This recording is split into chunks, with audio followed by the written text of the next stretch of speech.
Lovelies, welcome back to my channel. இந்த சீரிஸோட அடுத்த எபிசோட் பார்த்துடலாமா? அதுக்கு முன்னாடி நீங்கள் யாராவது இன்னும் என்னோட சேனலுக்கு சப்ஸ்கிரைப் பண்ணலன்னா சப்ஸ்கிரைப் பண்ணிக்கோங்க.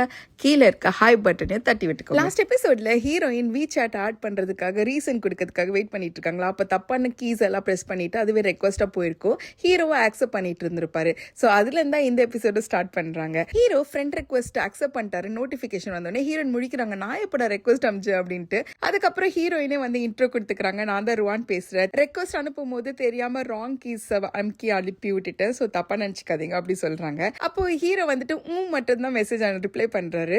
அப்போ ஹீரோயின் கேட்குறாங்க, நீங்க யூஎஸ்ல இருக்கீங்களா அப்படின்ட்டு. அப்போ ஹீரோ சொல்றாங்க ஆமா அப்படின்னும் போது, ஐயோ சாரிங்க, நான் தெரியாம உங்களை டிஸ்டர்ப் பண்ணிட்டேன், நீங்க வேணா போய் படுத்துக்கோங்க, நீங்க எப்போ ஃப்ரீயா இருக்கீங்களோ அப்போ எனக்கு சொல்லுங்க, நம்ம வந்துட்டு கால் பேசலாம் அப்படின்ற மாதிரி ஹீரோயின் சொல்றாங்க கேஸை பத்தி பேசுறதுக்காக. அப்போதான் ஹீரோ வந்து காஃபி போட்டு எடுத்துட்டு வந்திருப்பாரு போல குடிக்கிறதுக்காக. அப்போ ஹீரோயின் பேசிட்டு இருக்கவும் அந்த காஃபி அப்படியே விட்டுறாரு, அது லைட்டா ஆரியும் போயிடுது. இவங்க இப்படி சொன்ன பிறகு அவர் யோசிக்கிறாரு, ஐயோ இவளுக்காக என்னோட காஃபியை வேஸ்ட் பண்ணிட்டேனே அப்படி சொல்லிட்டு, சரி ஓகே ஒன்றும் பிரச்சனை இல்லை, நாளைக்கு 5 o'clock என்னோட டைம், அப்போ நீங்கள் பேசுங்க அப்படின்ட்டு சொல்கிறாங்க. அப்படின்னா ஹீரோயினுக்கு வந்து அது காலையில் 8 மணி போல். ஹீரோயினும் சரி ஓகே நாளைக்கு காலைல பேசலாம் சொல்லிட்டு 7:30 மணிக்கு அலாரம் வச்சுட்டு தூங்குறாங்க. 7:30 மணிக்கு அது கரெக்டாக அடிக்கும் செய்து எடுத்து பார்த்துட்டு, ஐயோ இவ்வளோ சீக்கிரம் ஆயிடுச்சா, சரி நான் கொஞ்சம் தூங்கிக்கிறேன் சொல்லிட்டு தூங்கிட்டாங்க. அப்போ பார்த்தா அப்படியே 1 hour போயிடுது. 8:30க்கு தான் எழுந்துக்கிறாங்க. எழுந்தவொடனே ஐயோ லேட் ஆயிடுச்சு, பாவம் எனக்காக இவன் வெயிட் பண்ணிட்டு வர இருந்திருப்பானே. ஆனால் எதுக்கு வெயிட் பண்ண போகிறான், அவனுக்கு தான் நிறைய வேலை இருக்கும், அவன் வேறு ஏதாவது வேலை பார்த்துட்டு இருப்பான், அதுக்குள்ளே நம்ம மெசேஜ் மட்டும் அனுப்பி பார்க்கலாம், ஃப்ரீயாக இருந்தால் பேசலாம் அப்படின்ட்டு சொல்கிறாங்க. அதே மாதிரி மெசேஜ் அனுப்பிச்சிட்டு உட்காந்துட்டு இருக்காங்களா. ரொம்ப நேரம் கழிச்சு தான் ரிப்ளை வருது போல். வந்த பிறகு நான் இப்போ ரெடி, நம்ம கால் பேசலாமா அப்படின்னு கேட்குறாங்க. அதுக்கு வந்து ஹீரோயின் சொல்கிறாங்க, கால் தானே பேசிக்கலாம், ஓகே ஐம் ரெடி அப்படி சொல்லி அனுப்புகிறாங்களா. அப்போ அவர் சொல்கிறாரு, வீடியோ கால் பேசலாம் அப்படின்ட்டு. ஐயோ வீடியோ காலா, நான் வேற இவ்வளோ அலங்கோலமாக இருக்கிறேனே அப்படின்ட்டு சொல்லிட்டு, இல்லை நான் இப்போ ரெடியாக இல்லை அப்படின்ட்டு சொல்லிடுறாங்க. சரி உனக்கு எவ்வளோ நேரம் வேணும்னு கேட்டால் அப்போ யோசிக்கிறாங்க ஹீரோயின், எக்ஸ் லவ்வராக இருந்தாலும் சரி எக்ஸ் க்ரஷ்ஷாக இருந்தாலும் சரி எல்லாமே ஒன்று தான், ஒரு வார்த்தை தானே வித்தியாசம், அப்போனா அவங்க முன்னாடி நம்ம கொஞ்சம் பிரிட்டியாக தான் தெரியணும் அப்படின்ற மாதிரி சொல்லிட்டு, எனக்கு ஒரு 10 நிமிஷம் கொடுங்க போதும்னு சொல்கிறாங்க. கரெக்டாக எல்லாரும் ஸ்டார்ட் ஆகிடுது. 10 நிமிஷத்துக்கு குடுன்னு ஓடி போயிட்டு அவங்க மேக்கப்லாம் போட ஸ்டார்ட் பண்ணுறாங்க. மேக்கப் போட்டு தலைவாரிட்டு என்ன ட்ரெஸ் போடலாம் சொல்லிட்டு எல்லா ட்ரெஸ்ஸையும் வார்ட்ரோப்லேருந்து எடுத்து போட்டு களைச்சி போட்டு ஒரு மெஸ் பண்ணிட்டாங்க. அதுக்கப்புறம் ஏதோ ஒரு ட்ரெஸ்ஸை செலக்ட் பண்ணி போட்டிருக்காங்க போல். அப்போ கூட பாருங்க, மேலே இருக்க டாப்ஸ் மட்டும் தான் சேஞ்ச் பண்ணியிருக்காங்க, கீழே நைட் பேண்ட்ஸோட தான் இருக்காங்க. இப்படி எல்லாமே ரெடி ஆகிட்டு போய் உட்காந்த பிறகு, ஐயோ இது ரொம்ப கேஷுவலாக இருக்கேன், ஃபார்ம்லாம் பேசணும்னு சொல்லிட்டு அவங்களோட ஒர்க் ஸ்பேஸில் உட்காந்துட்டு பேசுறதுக்கு ஆரம்பிக்கிறாங்க. அப்போ ஹீரோவை கனெக்ட் பண்ணுறாரு. ஹீரோயின் தான் இப்படி பலமாக ரெடி ஆகிட்டு இருக்காங்கன்னு பார்த்தா நம்ம ஹீரோ கூட, ஐயோ இந்த ஷர்ட் போட்டால் நல்லா இருக்குமா, இந்த டை போட்டால் நல்லா இருக்குமா, இல்லை டை போட்டால் நல்லா இருக்குமா, டை இல்லாமல் ஃபர்ஸ்ட் பட்டன் மட்டும் ரிமூவ் பண்ணிட்டு அப்படி கேஷுவலாக இருக்கலாமா, அப்படிலாம் வந்து ரெடி ஆகிட்டு இருந்தாரு. இப்போ கால் கனெக்ட் ஆன பிறகு 2 பேரும் பேச ஆரம்பிக்கிறாங்க. அப்போ ஹீரோயின் சொல்கிறாங்க, நான் உங்களுக்கு ஒரு டாக்குமெண்ட் அமைச்சிருக்கேன் கேஸ் ரிலேட்டட்னு சொல்லும் போது ஹீரோ படிச்சிட்டு இருக்காரா, இது கொஞ்சம் பெருசாக தான் இருக்கா, நான் படிச்சிட்டேன்னு சொல்கிறாங்க. அப்போ வந்து ஹீரோயின் வந்துட்டு ஹீரோ பார்க்குறாங்களா, ஹீரோ அப்படியே ஹேண்ட்ஸமாக அப்படியே அட்ராக்டிவாக உட்காந்துட்டு இருக்காங்க.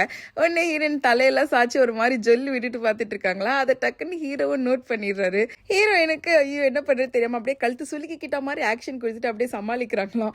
இதை வந்து ஹீரோ பார்த்துட்டு சிரிச்சிட்டு இருக்காரு. ஹீரோக்கு கோக் குடிக்கிற பழக்கம் நிறைய இருக்கு, அதனால வந்துட்டு இப்போ கூட பேசிட்டு இருக்கும்போது கோக் தான் குடிக்கிறாரா. அது ஒரு கல்ப் அடிக்கும் போது ஹீரோயின் பார்க்குறாங்க, நீங்கள் குடிக்கிறது பிளாக் காஃபியா, இவ்வளோ கல்ப் அடிச்சு நான் யாரையும் பார்த்ததே கிடையாதுங்க, இவ்வளோ கசப்பானதை போய் இப்படி குடிக்கிறீங்களே அப்படி சொல்றாங்க. அப்போ ஹீரோக்கு வந்து அந்த இடத்துல கோக்குன்னு சொல்றதுக்கு மனசு வரல. ஆமாம்மா நான் பிளாக் காஃபி தான் குடிச்சிட்டு இருக்கேன் அப்படின்னு சொல்லிட்டு சமாளிச்சிட்டு இருக்காரு. அந்த டைம்ல இவங்களுக்கு ஒரு ரிப்போர்ட் வந்திருக்கும் இல்லையா, நீங்க வந்துட்டு காப்பி தான் அடிச்சிருக்கீங்க உங்க கண்டென்ட் எல்லாத்தையும் அப்படி சொல்லிட்டு. ஸோ அந்த டாக்குமெண்ட் எங்கன்னு கேட்குறாங்க. அப்போ ஹீரோயின் வந்துட்டு இது தரேன் அப்படி சொல்லிட்டு தேடுறாங்க. பார்த்தா அந்த இடத்துல இல்லை, வேற ஒரு இடத்துல தான் வச்சிருக்காங்க.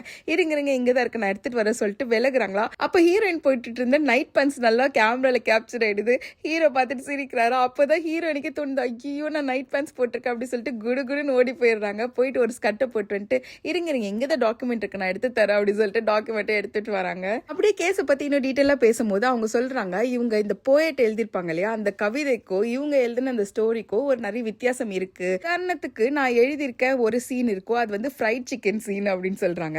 அது சொன்னோடனே ஃப்ரைட் சிக்கன் சீனான்ட்டு ஹீரோ பாக்குறாரா. இப்படி ஹீரோ பாக்குறத ஹீரோன்னு நோட் பண்ணிட்டு, ஒரு வேளை இவனுக்கு ஞாபகம் வந்துருச்சா அப்படின்ட்டு சொல்லி யோசிச்சு பாக்குறாங்க. இப்போ பிளாஷ்பேக் டைம். ஹீரோயின் ஹீரோவோட கிளாஸை கிராஸ் பண்ணி போகும்போது ஹீரோவோட ஃப்ரெண்ட்ஸ் எல்லாம் வந்துட்டு அவரை பிடிச்சிட்டு, வாடா ஃப்ரைட் சிக்கன் சாப்பிட போலாம், ஏணி போட்டு ஏறி போய் நம்ம சிக்கன் சாப்பிட்டுட்டு வர போறோம், உனக்கு ஓகே தானே அப்படின்ட்டு சொல்றாங்க. அப்படிலாம் சொல்லாதடா, அதெல்லாம் தப்பு, அதெல்லாம் பண்ணக்கூடாது, உனக்கு வேலை இல்லையா, போய் ஹோம்ஒர்க் பண்ணு போ அப்படின்னு சொல்லிட்டு ஒரு நல்ல பையன் மாதிரி இருந்திருப்பாரு. ஐயோ இதெல்லாம் நம்ம அப்பாக்கு தெரிஞ்சா அவங்கள செஞ்சிருவாங்களே அப்படின்ட்டு யோசிக்கிறாங்க. ஹீரோயினோட அப்பா தான் பிரின்சிபல் போல. அதனால ஹீரோயினை ஏணி எடுத்துட்டு வந்துட்டு அவங்களுக்கு ஹெல்ப் பண்றதுக்காக ஒரு இடத்துல வச்சுட்டு போயிடுறாங்க.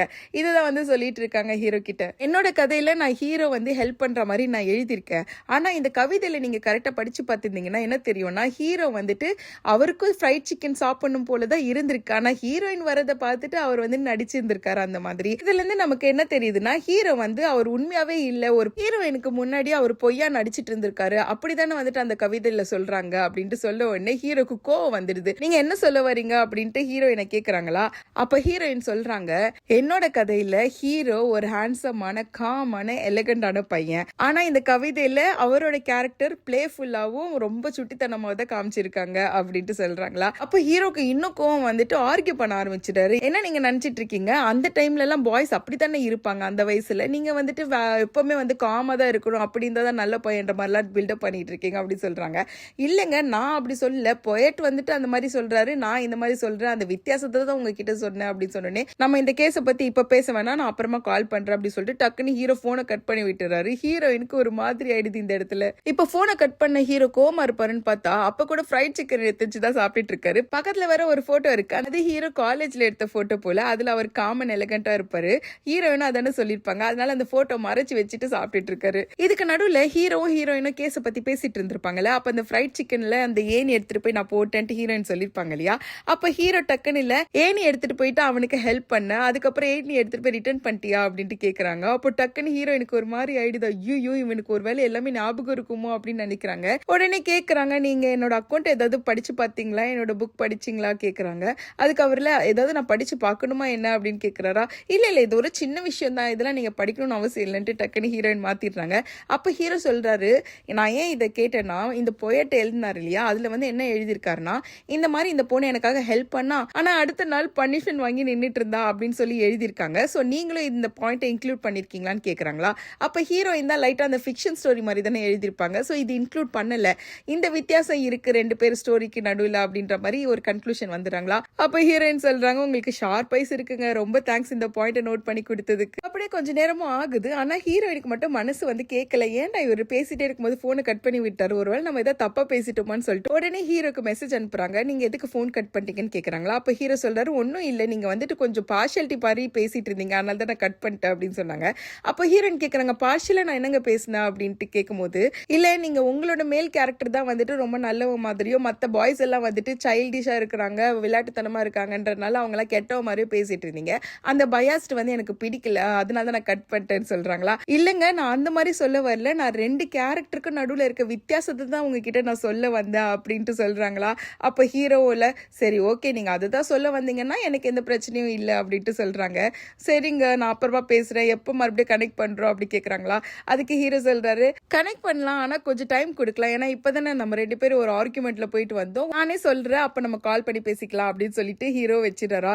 அதுக்கப்புறம் யோசிக்கிறாரு, இவளுக்கு என்ன பிடிக்கவே இல்லை போலியே, நான் எப்படிதான் என்னோட லவ் அவகிட்ட கன்ஃபர்ஸ் பண்ணுவேன்னு எனக்கு தெரியலன்னு சொல்லிட்டு முழிச்சிட்டு இருக்காரு. இப்ப இந்த விஷயத்துல எடுத்துட்டு போயிட்டு ஹீரோயின் அவங்க ஃப்ரெண்டு கிட்ட சொல்லிட்டு இருக்காங்களா. அதுக்கு அவங்க ஃப்ரெண்டு சொல்றாங்க, அவன் அங்க இருக்கிறதுல டாப் பெய்ட் லாயர் போலடி, அவ்வளவு காசு சம்பாதிக்கிறான், இது வரைக்கும் சம்பாரிச்சதை வச்சு அவன் வாழ்நாள் முழுக்க உட்காந்து சாப்பிடலாம் போல, அவ்வளவு காசு இருக்கும் அவன் கிட்ட, அவ்வளவு ஷார்ப் பைசாவும் இருக்கிறான், நல்லா யோசிச்சு பார்த்து உண்மையை சொல்ல, அவன் கிட்ட நீ எதுவுமே வளரல தானே அப்படின்ட்டு ஹீரோயினை கேக்குறாங்களா. அதுக்கு அவங்க சொல்றாங்க, நான் எதுவும் வளரல, நான் எல்லாமே கரெக்டா பார்த்துதான் பேசுறேன் அப்படின்ட்டு சொல்றாங்க. அப்போ உங்களுக்குள்ள எல்லாமே நல்லபடியா போயிட்டு இருக்கா அப்படின்ட்டு கிண்டலா கேக்குறாங்களா. அதுக்கு அவ சொல்றா, என்னம்மா நீ என்னவோ என்னை பார்த்து கலாய்க்கிற மாதிரி இருக்கு அப்படின்னு கேக்குறாங்க. ஆமா எப்ப ஹீரோ பேரை சொன்னாலும் மூஞ்சில அந்த பிளஷ் வந்துட்டு போயிட்டு இருக்கே, அதனாலதான் கேட்டேன், இப்ப மட்டும் கிடையாது, 18 வயசுலயும் நீ இந்த மாதிரிதான் பேசிட்டு இருந்த அப்படி சொல்றாங்க. அதுக்கு ஹீரோயின் சொல்றாங்க, 18 வயசுல வர லவ் வேற, இப்ப வர லவ் வேற, அப்ப சும்மா மூஞ்சி ஒரு பிசிக்கல் அட்ராக்ஷன் வழியா தான் அந்த இன்ஃபெக்ஷன் மாதிரி வரும், ஆனா இப்ப வர லவ் எனக்கு ஒரு 4 கண்டிஷனோட தான் வரும் அப்படின்ட்டு சொல்றாங்க. 4 கண்டிஷன், அப்படி என்னமா அவ்வளவு பெரிய 4 கண்டிஷன் உன்கிட்ட இருக்கு அப்படின்னு கேக்குறாங்களா. அதுக்கு ஹீரோயின் உட்காந்து லிஸ்ட் டவுன் பண்ணிட்டு இருக்காங்க. முதல் 2 எல்லாரும் எக்ஸ்பெக்ட் பண்ற மாதிரி சார்மிங்காவும் அட்ராக்டிவா தான் இருக்கணும், ஆனா அது மட்டும் பத்தாது, அவங்க மன ரீதியாவோ எண்ணங்கள் ரீதியாவோ 2 பேருக்கும் செட் ஆகணும், அப்போதான் இதெல்லாம் ஒர்க் அவுட் ஆகும் அப்படின்ட்டு சொல்றாங்க. அப்போ அவங்க ஃப்ரெண்டு கேட்குறாங்க, சரி இந்த பையனோட தான் உனக்கு செட் ஆகல, அப்போ உன்னோட பிளைண்ட் டேட் மிஸ்டர் லூ இருக்காரு இல்லையா, அவர் கூட செட் ஆகுமா அப்படி கேட்குறாங்களா. அதுக்கு ஹீரோயின் சொல்றாங்க, அதெல்லாம் செட் ஆகாது, அது எப்படி ஆகும்னு கேட்கும்போது, ட்ரை பண்ணி பார்க்காம எப்படிமா நீ சொல்லுவ அப்படின்னு கேட்குறாங்களா.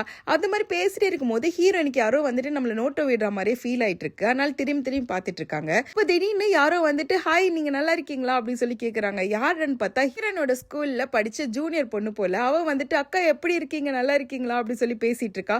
வாங்கல நம்ம ஒரு இடத்துல உட்காந்து பேசலாம் அப்படின்னு சொல்லி கூப்பிட்டு போறாங்களா. அங்க ஹோட்டல்ல உட்காந்துட்டு 3 பேரும் பேசிட்டு இருக்காங்க. அப்ப அவ வந்துட்டு ரொம்ப குழஞ்சு பேசிட்டு இருக்கா. ஹீரோயினும் அவங்க ஃப்ரெண்டு கூட ஒரு பையன் வேற இருந்திருப்பான் போல. அந்த பையனை பத்தி வேற பேசிட்டு இருக்கா. அந்த பையன் இங்கதான் இருக்கா, நீங்க பேசுறீங்களா அப்படிலாம் கேட்டுட்டு இருக்காளா. அதுக்கு அவங்க சொல்றாங்க, அவ்வளவு டச்ல இல்ல, அதனால பெருசா நாங்க பேசிக்கிறது இல்ல அப்படின்னு சொல்றாங்க. அந்த மாதிரி பேசிட்டே இருக்கும்போது டக்குன்னு ஹீரோயினுக்கு ஒரு கால் வருது. அதனால ஹீரோயின் வெளியில போய் அட்டென்ட் பண்ணி பேசுறாங்களா. அந்த சைட்ல ஹீரோ தான் கால் பண்ணிருக்காரு. அவர் என்ன சொல்றாருன்னா, கேஸ் மூவ் ஆயிடுச்சு, சோ நம்ம வந்துட்டு இதை டிஃபெண்டிங்லாம் பண்ண போறோம். என்னோட நாவலுக்கு கீழே வந்து இந்த தப்பாலாம் மெசேஜ் அனுப்பிச்சிட்டு இருந்தாங்க, அவங்களுக்கு அகேன்ஸ்டா தானே நம்ம கேஸ் போட்டிருக்கோம், அது யாரு தெரியுமா உனக்கு அப்படி கேக்குறாங்களா. அந்த பொண்ணு வேற யாரும் இல்ல, ஹீரோயின் உட்காந்து பேசிட்டு இருக்காங்க இல்லையா, ஹீரோயினோட ஜூனியர் ஷிஷி, அந்த பொண்ணு தான் வந்துட்டு ஹீரோயினுக்கு அகேன்ஸ்டா வந்துட்டு இவ வந்து ஃப்ராடு தடை பண்றா, இந்த மாதிரி பொண்ணுங்கலாம் இனிமேட்டு ரைட்டரா இருக்கக்கூடாது அப்படிலாம் சொல்லிட்டு வேர்ஸ்டா கமெண்ட்ஸ் போட்டிருப்பா. அந்த பொண்ணு அகேன்ஸ்டா தான் நம்ம கேஸ் போட்டிருக்கோம் அப்படி ஹீரோ சொல்லும் போது அவ சொல்றா, நாங்க ஆல்ரெடி அவ கூட தான் உட்காந்து கேக் சாப்பிட்டுட்டு இருக்கோம் அப்படின்ட்டு. ஒருவேளை இது எல்லாமே வந்து யதார்த்தத்துல நடக்கலையோ, அந்த பொண்ணுங்களை வந்து மீட் பண்ணது கூட யதார்த்தம் இல்லையோ அப்படின்னு நினைச்சிட்டு ஹீரோயின் இப்போ உள்ள வராங்க. உள்ள வரும்போதே அந்த பொண்ணு ஹீரோயின் ஒரு மாதிரி தான் பாத்துட்டு இருக்கா. அப்ப ஹீரோயின் டக்குன்னு வந்து உட்காந்துட்டு அந்த ஷீஷி பொண்ணுக்கு வந்துட்டு அக்கௌண்ட்ல வேற பேர் இருக்க போல, சோ அந்த பேர் சொல்லிட்டு இதானே நீன்னு கேக்குறாங்க. ஆமா இது நான் தான், அது எப்படி உங்களுக்கு தெரியும், சைக்காலஜி படிச்சிருக்கீங்களா அப்படி கேக்குறாளா. அதெல்லாம் ஒண்ணும் கிடையாது, ஒரு நாவல் கீழே வேர்ஸ்டா கமெண்ட் அடிச்சிட்டு இருந்தல அந்த லில்லியோட நாவல், அந்த லில்லியே நான் தான் அப்படின்ட்டு சொல்றாங்களா. என்னது நீங்க தான் லில்லி, ஐயோ எனக்கு தெரியவே தெரியாது, தெரிஞ்சிருந்தா நான் இந்த மாதிரிலாம் எழுதிருக்கே மாட்டேன், என்ன மன்னிச்சிடுங்க சாரி அப்படி இப்படின்ட்டு குழஞ்சு பேசிட்டு இருக்கா. ஹீரோனுக்கு இதை பார்த்தோன்னே கடுப்பு தான் வருது, இவ வேணும்ட்டு ஆக்ட் பண்றாளோன்னு வேற தோணுது. அந்த ஷிஷி கேக்குறா, நீங்க தான் என் மேல கேஸ் போட்டிருக்கீங்களா, தயவு செஞ்சு இந்த கேஸ் எடுத்துருங்களேன், நான் வேணா உங்களுக்காக பப்ளிக்கா அப்பாலஜைஸ் எல்லாம் பண்ணிடுறா அப்படின்ட்டு சொல்றாளா. இப்போ ஹீரோனோட ஃப்ரெண்டு சொல்றாங்க, இப்பெல்லாம் நம்ம வந்து உட்காந்து பேச முடியாதுமா, நம்ம லாயர் கிட்ட தான் பேசி ஆகணும், நாங்க லாயரை கனெக்ட் பண்ணிட்டு அதுக்கப்புறம் உனக்கு என்ன விஷயம் சொல்றோன்ட்டு ஒரு மாதிரி ஆட்டிடியூடாக சொல்றாவ. அதுக்கு அந்த ஷீஷியோ சொல்றா, சரி ஓகே, ஆனா கேஸ் மட்டும் போடாதீங்க, நம்ம செட்டில்மெண்ட் மாதிரியே பேசிக்கலாம், என் அப்பாக்கு மட்டும் தெரிஞ்சா எனக்கு கொலை பண்ணிடுவாரு, தயவு செஞ்சு இதை சமாதானத்திலேயே முடிச்சுக்கலாம் அப்படின்னு சொல்லிட்டு அந்த பொண்ணு கிளம்பிடுறாளா. இப்போ இது எல்லாத்தையும் பத்தி ஹீரோயின் வந்துட்டு குரூப் சாட்ல போட்டிருக்காங்க. அந்த லூ என்ன சொல்றான்னா, ஓகே இது ஏதோ வந்து பிளான் மாதிரி இருக்கு, ஒரு ட்ராப் மாதிரி இருக்கு, இதை பத்தி நம்ம நாளைக்கு டிஸ்கஸ் பண்ணலாம், இந்த டைம்ல பண்ணலாமான்னு கேக்குறாங்க. அதுக்கு ஹீரோயின் சொல்றாங்க, எனக்கு ஓகே தான், நான் எல்லா டைமும் கனெக்ட் பண்றேன் அப்படின்ட்டு. அப்போ ஹீரோ சொல்றாரு, ஒரு 5 மணி நேரத்துக்கு முன்னாடியே கூட கனெக்ட் பண்ணலாம், எனக்கு எந்த பிரச்சனையும் இல்லைன்னு சொல்றாங்களா. இல்ல அது உங்களுக்கு நடுராத்திரியா இருக்குமே பரவாயில்லன்னு கேட்டா, இல்ல பரவாயில்ல நான் முழிச்சிட்டு தான் இருப்பேன் அப்படின்ட்டு சொல்றாங்க. அதுக்கு லூ சொல்றாரு, ரூவா நீ என்னோட ஆஃபீஸ்க்கு வந்துட்டு நம்ம ஆஃபீஸ்ல மீட் பண்ணலாம் நாளைக்கு இந்த டைம் அப்படி சொல்லிட்டு டைம் ஃபிக்ஸ் பண்ணிக்கிறாங்க. இப்போ அடுத்த நாள் வந்துட்டு அந்த டைமும் வந்துடுது. ஹீரோயினும் லூவும் ஆஃபீஸ்ல உட்காந்துட்டு இருக்காங்க. ஹீரோவோட கால்காக தான் எதிர்பார்த்து உட்காந்துட்டு இருக்காங்க. கொஞ்சம் டைம் ஆகும், ஹீரோக்கு அது நடுராத்திரி இல்லையா, ஒரு வேளை தூங்கிட்டாங்க போலன்ட்டு பேசிட்டு இருக்காங்க. அதுக்கு லாயர் லூ சொல்றாரு, நானும் லாயர் தாமா, நம்ம 2 பேரும் டிஸ்கஸ் பண்ணிக்கலாம், அவனுக்கு அதுக்கப்புறம் நான் கனெக்ட் பண்ணி சொல்லிக்கிறேன்னு சொல்றாங்க. அப்படியே வந்துட்டு இந்த டிஸ்கஷனும் ஸ்டார்ட் பண்றாங்க. ஹீரோயின் என்ன சொல்றாங்கன்னா, நான் அந்த பொண்ணு கிட்ட பேசும்போது வந்துட்டு அவ வந்து ஓவரா நான் தான் லில்லின்றது அவளுக்கு ஆல்ரெடி தெரியும் போல, அந்த மாதிரி தான் அவர் ரியாக்ட் பண்ணிட்டு இருந்தா அப்படின்ட்டு அவங்க சொல்றாங்க. அதுக்கு லூ கேக்குறாரு, ஒருவேளை இதெல்லாம் உங்களுக்கு செட் பண்ண ட்ராப் நீங்க நினைக்கிறீங்களா அப்படின்னு சொல்லும் போது அதுக்கு அவளும் ஆமா அப்படிதான் நான் நினைக்கிறேன் அப்படின்னு சொல்லிட்டு இருக்காங்க. இப்படி 2 பேரும் டிஸ்கஸ் பண்ணிட்டு இருக்கும்போது பின்னாடி யாரோ கதவு திறந்து வராங்க. திரும்பி பார்த்தா நம்ம ஹீரோ தான். கேக்குறாரு, ஏன்டா இந்த டைம்ல நீ உன் ஊர்ல தானே இருக்கணும், இங்க என்னடா பண்றேன்ட்டு. அதுக்கு அவர் சொல்றாரு, நீ தானடா ஆபீஸ்ல மீட் பண்ணலாம் நாளைக்குன்னு சொன்ன, ஆனால் தான் நான் ஆபீஸ்க்கே வந்துட்டேன் அப்படின்ட்டு அவர் சொல்றாரு. இவரை கிளம்பி வர்றதுக்கு இன்னொரு காரணமும் இருக்கு. அன்னைக்கு நைட் மெசேஜ் அமைச்சிருப்பாங்க இல்லையா, இந்த மாதிரிலாம் நடந்துச்சு, நான் ஷீஷி பார்த்தேன் அப்படின்ட்டு. அந்த டைம்ல தான் ஹீரோக்கு கால் வந்திருக்கு அவங்க தங்கச்சி கிட்ட இருந்து. அவங்க என்ன சொல்றாங்கன்னா, இந்த ஷீஷி பொண்ணு என்ன ரொம்ப தொல்லை பண்றா, எனக்கு என்ன பண்றதுன்னு தெரியல அப்படின்ட்டு சொல்றா.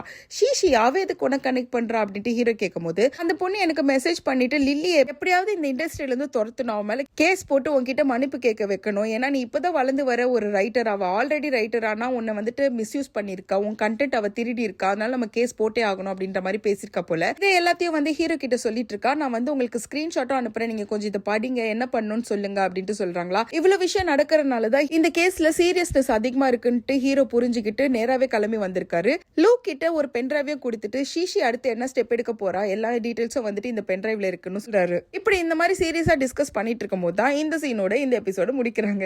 எஸ், போனஸ் கிளிப் இருக்கு. அந்த ஃப்ரைட் சிக்கன் சீன் தான் ஹீரோயின் பெர்ஸ்பெக்டிவ்ல காமிச்சாங்க இல்லையா. இப்ப ஹீரோட பெர்ஸ்பெக்டிவ்ல ஹீரோ தான் ஃபர்ஸ்ட் சொல்லிருப்பாரு, டேய் ஃப்ரைட் சிக்கன் சாப்பிடலாம் போலாம் வரீங்களா அப்படின்னு கூப்பிட்டுருப்பாரு போல. அதுக்கு தான் எல்லா ஃப்ரெண்ட்ஸ் கான்ஃபிடன்ஸை குதிச்சுட்டே போலாண்டா வாங்க ஏணி எடுக்கலாம், ஏணி எடுத்து குதிச்சுட்டு போகலாம் அப்படின்ட்டு சொல்லிட்டு இருப்பாங்க. அந்த டைம்ல ஹீரோயின் அந்த பக்கம் கிராஸ் பண்ணியிருப்பாங்களா, அதை ஹீரோ நோட் பண்ணிட்டு அவங்க முன்னாடி நல்ல மாதிரி நடிக்கணும்ட்டு, அந்த மாதிரிலாம் பேசாதீங்கடா, நம்ம மாட்டிப்போம், நம்ம நல்லா படிக்கணும், ஹோம்ஒர்க் பண்ணுங்க போங்க அப்படின்னு சொல்லி அமைச்சிருப்பாரு. இந்த சீனை காமிச்சுதான் ஸ்வீட்டா இந்த எபிசோட முடிக்கிறாங்க. அடுத்த எபிசோட் நாளைக்கே வந்துடும். இந்த சீரீஸை தொடர்ந்து பார்க்கறதுக்கு என்னோட சேனலை சப்ஸ்கிரைப் பண்ணி வச்சுக்கோங்க. அப்போதான் நான் அடுத்தடுத்து போடுற வீடியோல உங்களை வந்து கரெக்டாக சேரும். நீங்கள் இன்னும் என்னோட சேனலுக்கு சப்ஸ்கிரைப் பண்ணனா சப்ஸ்கிரைப் பண்ணிக்கோங்க. இந்த வீடியோ எக்ஸ்பிளைன் பண்ண விதம் உங்களுக்கு பிடிச்சிருந்தா ஒரு லைக்கு போட்டுக்கோங்க. தேங்க்ஸ் ஃபார் வாட்சிங். நம்ம நெக்ஸ்ட் வீடியோவில் பார்க்கலாம்.